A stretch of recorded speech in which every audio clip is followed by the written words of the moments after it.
Isabella Hartman never minded eating alone. At least, that's what she always told herself.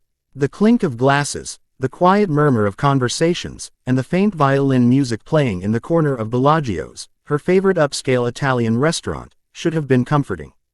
Yet tonight, as she sat at a corner table for two, with only one plate in front of her, she felt the sting of solitude sharper than usual. Her fork hovered above the linguine, but her eyes betrayed her, darting toward the happy couples around her. A man fed his girlfriend a forkful of tiramisu, their laughter ringing out. Another couple leaned close, whispering with shared intimacy.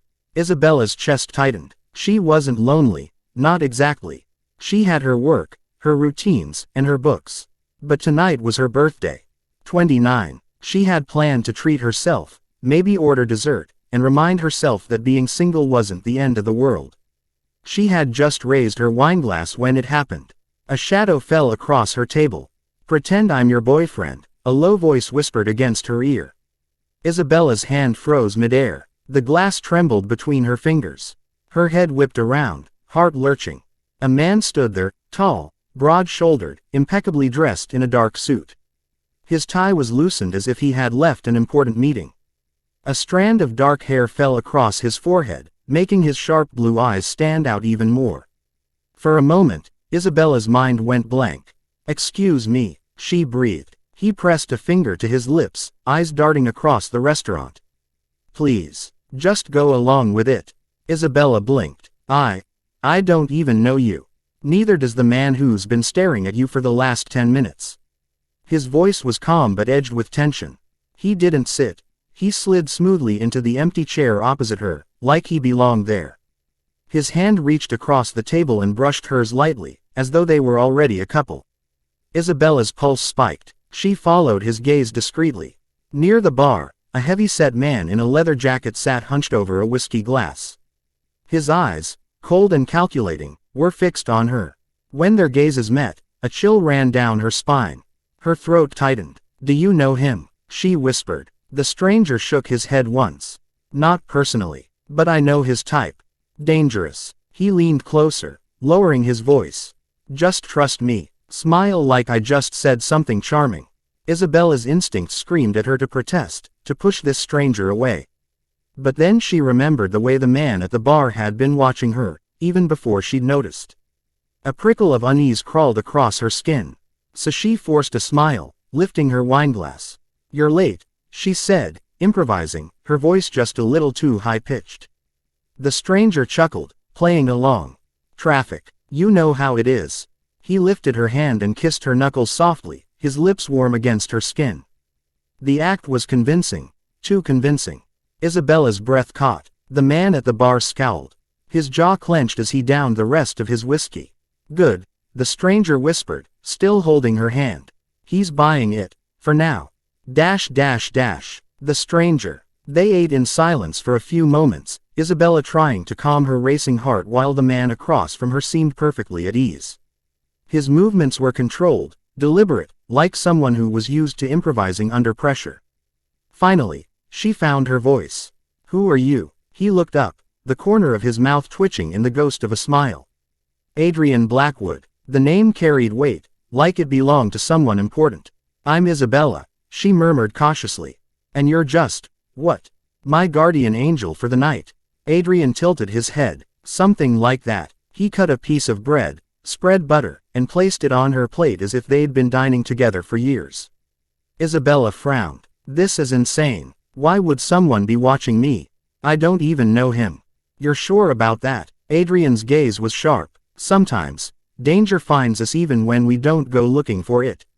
Her stomach knotted. She wanted to argue, to insist that she was just a marketing manager at a publishing house, not some heroine in a spy movie. But the way Adrian spoke, low, steady, serious, made her second-guess herself. "What do you do?" she asked, studying him. His smile didn't reach his eyes. "Consulting." That wasn't an answer, and Isabella knew it.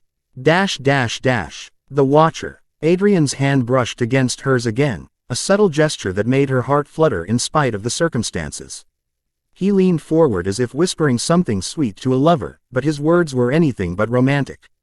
"He's still watching." Don't turn your head this time. Just laugh. Isabella forced out a laugh that sounded nervous even to her own ears. Adrian joined in, his deep chuckle masking her unease. What happens if we don't convince him? She asked through clenched teeth. Adrian's expression darkened. Then he might follow you when you leave. And I don't think you want to find out why. Her blood ran cold. She tried to remember if she had seen the man before, at the office, on her commute, anywhere. Nothing. Just an unfamiliar face with eyes that looked too intent, too interested. The minutes stretched painfully. Finally, the man at the bar threw some bills on the counter and stood. He gave Isabella one last glare before walking out. Her shoulders sagged with relief. But Adrian didn't relax. Don't move yet. He might be waiting outside. The escape. After another 10 minutes, Adrian rose smoothly. He held out his hand. Shall we? Isabella hesitated. She should have told him no. She should have called the police, or at least the manager. But something about his presence, confident, controlled, made her believe him. Against her better judgment, she slipped her hand into his. They walked out together into the cool night air. The city streets were still alive with traffic, headlights streaking past. Isabella glanced around nervously. The man in the leather jacket was nowhere to be seen. See, he's gone, she whispered. Adrian's eyes scanned the street, narrowing. Maybe. Or maybe he's waiting for you to be alone again. Her pulse quickened. Why are you helping me? You don't even know me. Adrian stopped walking. His blue eyes locked onto hers, intense enough to steal her breath. Let's just say, I don't like bullies. For a moment, silence stretched between them. The sounds of the city blurred into the background. Isabella should have been terrified, but strangely, she wasn't. She felt safe. And that was the strangest part of all. A dangerous revelation. They reached the edge of the parking lot. Adrian paused, his gaze darting toward the shadows.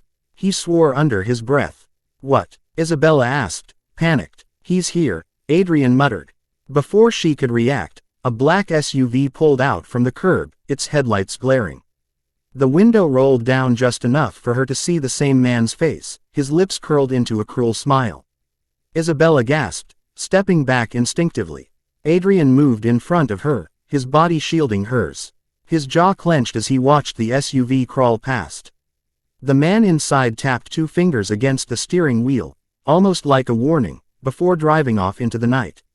Isabella's legs trembled. Oh my God. Adrian turned to her, voice low and steady. You're not safe alone tonight. I'll explain later, but right now, you need to trust me. Her breath caught. Every rational thought screamed at her not to trust a stranger. But something in Adrian's tone, in the steel of his gaze, silenced her doubts. Against all reason, Isabella nodded. Good, he said, his hand brushing hers again. Then stay close to me. And with that, Isabella realized her quiet birthday dinner had turned into something she could never have imagined. A night of shadows, secrets, and a man she couldn't quite figure out. But one thing was certain. Her life would never be the same. Isabella could still hear the faint hum of the SUV's engine long after it disappeared into the night. Her hands shook as she clutched her purse tighter against her side, her pulse racing so hard she thought her heart might burst through her chest. This doesn't make sense, she muttered, her voice quivering. Why me? I don't know him. I don't know you. This can't be real. Adrian's eyes softened, but his body remained tense, like a predator ready to strike. I'll explain, he said, guiding her toward the sidewalk with a steady hand on her back. But not here. You're exposed. She stopped abruptly. Exposed to what exactly? He glanced down at her, his jaw tightening. To whoever that man works for. Isabella froze. The thought that this wasn't random, that there was an entire group behind the man in the leather jacket, made her stomach twist with dread. Adrian read the panic in her eyes. His voice dropped lower, almost gentle. I know this is hard to believe. But I swear to you, Isabella, I won't let anything happen to you. She wanted to scream that she didn't even know him, that she had no reason to trust him. And yet, she did. Something in his steady, unflinching presence anchored her. Against all logic, she nodded. Adrian's lips curved slightly, just a shadow of a smile. Good. Come on. The hotel. He led her a few blocks away, weaving through side streets until they stopped in front of a sleek, glass-front hotel. Adrian walked in without hesitation, flashing something, an ID, to the concierge, who immediately handed him a room key.